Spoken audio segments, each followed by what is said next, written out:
எந்த காலகட்டத்தில் கம்போசர் ஆகணும் அப்படின்னு தோணுச்சு உங்களுக்கு? பாடுறதுக்கு எனக்கு சிங்கர் ஆகணும்னு தோணல சார். கம்போசர் ஆகணுங்கிற ஐடியா எனக்கு இல்லை சார். அப்போ ஹாரிஸ் டைரக்டில் ஒர்க் பண்ணிட்டுருக்கேன். ஸோ அந்த சத்யா அவரோட கம்போசிங்லாம் கூட நின்றுட்டு உட்காந்து பார்த்துட்டே இருப்பேன். என்ன பண்ணுறாங்க பார்த்துட்டே இருப்பேன். ஸோ கம்ப்யூட்டர் ஏதோ பண்ணுறாங்க, நம்மளும் அந்த கம்ப்யூட்டர் வாங்கி பண்ணால் எப்படி இருக்கும் அப்படின்னு சொல்லி என் ஃப்ரெண்டுக்கிட்டலாம் சொல்கிறேன், மச்சான் நான் கம்ப்யூட்டர் வாங்க போகிறேன், எனக்கு ஹெல்ப் பண்ணு. அவங்களாம் கம்ப்யூட்டரில் பயங்கர பிஸ்துங்க, எனக்கு ஒன்றும் தெரியாது.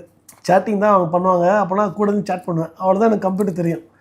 எங்கள் அம்மாகிட்ட சொல்கிறேன்ம்மா நான் கம்ப்யூட்டர் வாங்க போகிறேன், நான் மியூசிக் சும்மா பண்ண கற்றுக்க போகிறேன்னு சொன்னேன். எங்கள் ஃப்ரெண்டு வந்து சொல்கிறான், அம்மா வேணாம் வாங்கி கொடுக்காதீங்க, அவன் சேட்டிங் பண்ணுறதா கம்ப்யூட்டர் கேட்குறான் அப்படின்லாம்.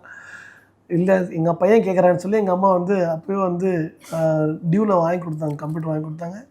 கியூபேஸ்னு ஒரு சாஃப்ட்வேர் இன்ஸ்டால் பண்ணி உடனே வந்தோடனே அந்த சாஃப்ட்வேர் தான் இன்ஸ்டால் பண்ணேன். அது என் ஃப்ரெண்ட்ஸ் தான் பண்ணாங்க.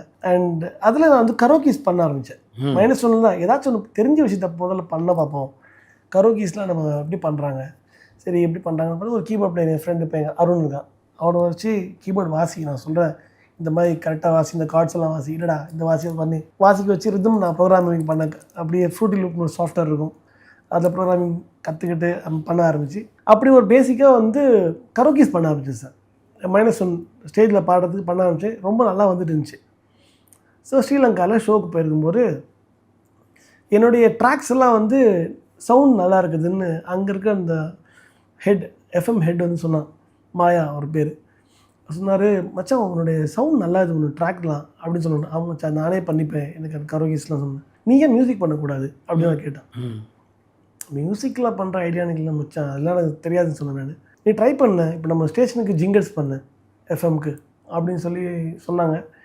சரி நான் வேணால் ஒன்று பண்ணி காட்டுறேன், எனக்கு வருதா இல்லை எனக்கு தெரியாது, நான் திரும்ப ஒன்று பண்ணி பார்க்குறேன், உங்களுக்கு பிடிச்சிருந்தா பண்ணு சொன்னேன். சரி நான் ஒன்று பண்ணி அனுப்பிச்சிட்டேன். அவங்களுக்கு வந்து அப்புறமா அது பிடிச்ச மாதிரி தெரில, எனக்கு நான் விட்டுட்டேன். ஒரு மாதத்துக்கு அப்புறமா திடீர்னு கால் பண்ணாங்க, அந்த ஸ்டேஷன் ஐடி ஓகே ஆகிடுச்சு, ஆனால் உனக்கு ஒரு டாஸ்க் இருக்குது, 21 ஸ்டேஷன் ஐடி இப்போ பண்ணியாலும் 10 நாள் தான் டைம் இருக்குது ரிலீஸ் பண்ணணும். 21 ஸ்டேஷன் ஐடி நம்ம கம்போஸே பண்ண தெரியுமான்னு தெரில, ஒன்று சாம்பிள் பண்ணி காட்டணும். சரி பண்ணுறேன் அப்படின்னு சொல்லி இறங்கிட்டு என் ஃப்ரெண்ட்ஸுங்க 2 பேரை வர வச்சு ஒரு ஹோட்டலில் ரூம் போட்டு கண்டினியூஸாக 7 நாள் சுத்தமாக தூங்காமல் நைட் அண்ட் டே ப்ரோக்ராமிங் நான் என்ன தெரிஞ்சதை பண்ணுறேன், அப்புறமா டியூன் போட்டு அவங்களுக்கு பண்ண சொல்கிறேன். இப்படியே ஒர்க் பண்ணி 21 ஜிங்கில் 7 நாளில் ஸ்டுடியோவில் 2 பக்கம் புக் பண்ணிவிட்டு ரெக்கார்டிங் சிங்கர்ஸ் எல்லாம் வர வச்சு மாற்றி பண்ணி முடிச்சு கொடுத்துட்டேன்.